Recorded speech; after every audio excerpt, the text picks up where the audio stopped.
का हमारे YouTube channel पर। और फ्रेंड्स, इस रिएक्शन में हम लोग बात करने जा रहे हैं परकिन रिएक्शन के बारे में। देखिए परकिन रिएक्शन आपको दिख रही है, ठीक है। इसके बारे में बात करेंगे डिटेल से। और लेकिन पहले इसके बारे में थोड़ा सा आपको मैं बेसिक कुछ बताना चाहूँगा जो ज़रूरी है बताना। देखिए सबसे पहले, अगर एलिफेटिक अम्ल आपसे कोई कहे, एलिफेटिक अम्ल के बारे में अगर कोई आप बोलता है तो इसका मतलब ये होता है RCOOH, ठीक है। इस अभिक्रिया में खास बात है, दो कंडीशन है इस अभिक्रिया में, उन दोनों कंडीशन का हमें पहले समझ लेना है। देखिए सबसे पहले आपको एक ऐसा अम्ल लेना है, ध्यान से देख लीजिएगा, ऐसा अम्ल लेना है जिसमें कम से कम 2 अल्फा हाइड्रोजन हो, 2 अल्फा हाइड्रोजन हो, ठीक है। सबसे पहले तो उसकी बात करते हैं हम। जैसे मान लीजिए हमने ये ले लिया, देखिए CH3COOH, एसिटिक अम्ल अगर हम ले लेते हैं तो फिर यहाँ पे क्या होगा, देखिए ये तो हो गया आपका फंक्शनल ग्रुप, ठीक है। इससे अगला कार्बन ये रहा और ये जुड़े हुए हैं हाइड्रोजन। तो जब किसी भी फंक्शनल ग्रुप से आगे कोई भी आपका कार्बन आएगा तो इसको अल्फा कहते हैं, उससे आगे आएगा बीटा, गामा, ऐसे चलती चली जाती है सीरीज। तो यहाँ पे देखिए 1 2 आपके 3 हाइड्रोजन है। तो ये बात तो समझ में आ गई, आपको एक ऐसा अम्ल मिल गया है, ठीक है भाई, ऐसा अम्ल आपको मिल गया जिसमें 2 अल्फा हाइड्रोजन हैं। तो उसके बाद में कंडीशन ये बोलता है कि 2 अल्फा हाइड्रोजन जिस अम्ल में हैं उसका आपको सोडियम लवण लेना है, ठीक है। H हटा दीजिए, ये आ गया आपका सोडियम लवण। यहाँ तक कोई दिक्कत नहीं है। पहली कंडीशन आ गई है आपकी जो मैंने आपको बताई कि एक ऐसा अम्ल लीजिए जिसमें 2 अल्फा हाइड्रोजन हो और उसका फिर क्या लेना आपको, सोडियम लवण। ये हमने सोडियम लवण ले लिया। और उसके बाद में फिर क्या कह रहा है कि इसकी उपस्थिति में, जो हमने बनाया, इसकी उपस्थिति में जो अम्ल था हमारा, कौन सा अम्ल था हमारा, ये था, इस अम्ल का आपको बनाना है एनहाइड्राइड, ठीक है भाई। क्या बनाना है आपको, एनहाइड्राइड। अभी एनहाइड्राइड कैसे बनता है थोड़ा ये समझ लीजिए। देखिए जैसे ये एसिटिक अम्ल है आपका, तो इसके हम 2 अणु लेते हैं ऐसे, ठीक है भाई, और गर्म कर दीजिए। तो देखिए जब 2 यहाँ से ऐसे करते हैं गर्म, तो गर्म करने पर यहाँ से H2O आउट हो जाएगा और क्या बचेगा आपका ऐसे बचता है CH3CO, ठीक है, एक O और CH3CO। ये क्लियर हो गया।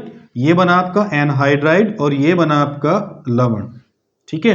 तो अब क्या करना आपको, हमें क्या करना होता है इसमें कि बेंजेल्डिहाइड, ध्यान से सुनिएगा, बेंजेल्डिहाइड क्या करता है, एक ऐसे अम्ल की उपस्थिति में, बल्कि अम्ल क्या, अम्ल के लवण की उपस्थिति में, और अम्ल भी कैसा, जिसमें 2 अल्फा हाइड्रोजन हो, की उपस्थिति में उसी अम्ल के एनहाइड्राइड के साथ क्रिया करके, ठीक है ना, एक असंतृप्त अम्ल बनाता है।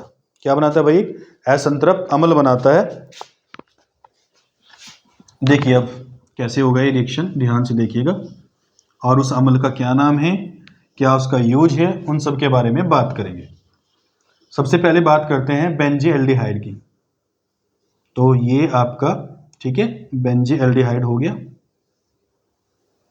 यानी कि CHO ऐसे लिख दीजिए, ठीक है, कोई दिक्कत नहीं है।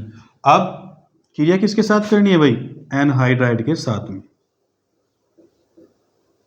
ये हो गया आपका एनहाइड्राइड, और किसकी उपस्थिति में करनी है, इसी अम्ल के लवण की, जो अभी लिखा था हमने, ठीक है, ये सोडियम एसीटेट की उपस्थिति में ये क्रिया होगी। और यहाँ पे क्या क्या होगा, अब थोड़ा सा वो समझिए, बहुत ध्यान से समझिए इसमें क्या होगा। देखिए ये आपका, ये जो H है ना, ये वाले जो H हैं, इनको थोड़ी देर के लिए आप ऐसे लिखिए, एक H यहाँ और एक H यहाँ, 3 H थे, हमने तीनों को ऐसे लिख दिया। अब लिखने का कोई कारण था, हाँ इसका लिखने का कोई कारण है, इसी वजह से हमने इसको लिखा है। देखिए ध्यान से, CH3COO और यहाँ से पकड़ेंगे ऐसे H, CH3COOH, ये तो हो गया आपका बाहर। अब आपके पास क्या बचा, अब आपको वो समझना है,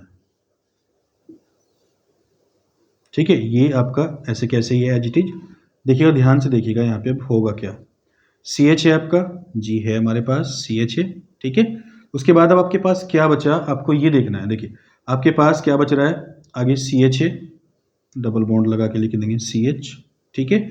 आगे CO, एक O यहाँ रहा, ठीक है, देखो, और एक H, ये इसको ऐसे समझिए अब बात को, ठीक है भाई। देखिए C है, डबल O हो गया और H हो गया, COOH। क्या बनता है आपका, इसे बोलते हैं सिनेमिक अम्ल। ठीक है, आपने से एक शब्द सुना होगा दालचीनी, ठीक है ना, ये उसमें पाया जाता है सिनेमिक एसिड। ठीक है, इंग्लिश में ऐसे लिख सकते हैं, कोई दिक्कत नहीं, ये आपका बन जाता है। तो आपको इस अभिक्रिया में ना विशेष आपको यही ध्यान रखना है इस अभिक्रिया में कि क्या होता है। इस अभिक्रिया में आपको एक ऐसा तो अम्ल लेना जिसमें 2 अल्फा हाइड्रोजन हो, ठीक है, और फिर उसी अम्ल का, जिसमें 2 अल्फा हाइड्रोजन है, उसी अम्ल का एक आपको सोडियम साल्ट लेना है और दूसरा आपको उसी अम्ल का एनहाइड्राइड लेना है, ठीक है ना। और इन तीनों को, दोनों को, और ठीक है, एक बेंजीएल्डिहाइड। तो जो सोडियम लवण है उसकी उपस्थिति में क्या होगा, बेंजीएल्डिहाइड उस एनहाइड्राइड के साथ क्रिया करके एक असंतृप्त अम्ल का निर्माण करेगा जिसका नाम है सिनेमिक एसिड। और देखिए असंतृप्त क्यों बोल रहे हैं, असंतृप्त, ठीक है, जहां पे भी कार्बन की संयोजकता या ये जो बॉन्ड है वो डबल या ट्रिपल बॉन्ड आ जाते हैं, ठीक है, तो उसको असंतृप्त ही बोलते हैं। तो कोई डाउट नहीं है इसमें, नॉर्मल बात है बिल्कुल, ठीक है। अब जो सिनेमिक एसिड है कहाँ कहाँ आप इसको इस्तेमाल कर सकते हैं, ठीक है, देखिए कहाँ कहाँ इस्तेमाल होगा। ये आपका जो खाने वाले पदार्थ होते हैं, ठीक है ना, खाने वाले पदार्थ हैं उनका स्वाद बढ़ाने में काम आएगा। दूसरा, ये क्या करता है, ये एंटीऑक्सीडेंट के रूप में काम करता है, समझ रहे ना, एंटीऑक्सीडेंट के रूप में काम करेगा। ये आपका क्या करता है, जो इत्र होता है, ठीक है, परफ्यूम्स वगैरह, उनकी जो सुगंध है उसको बढ़ाने में काम आता है। तो इस प्रकार के इसके जो यूज हैं वो होते हैं, लेकिन हमें उससे भी यूज से भी कोई मतलब नहीं है। अगर बोर्ड में रिएक्शन आती है आपकी तो डायरेक्ट नाम से ही आएगी कि प्रक्रिया रिएक्शन क्या होती है। प्रक्रिया रिएक्शन के ऊपर आपको रिमार्क करना है, टिप्पणी लिखनी है, और टिप्पणी में सबसे विशेष जब भी कोई इक्वेशन आती है नाम से आती है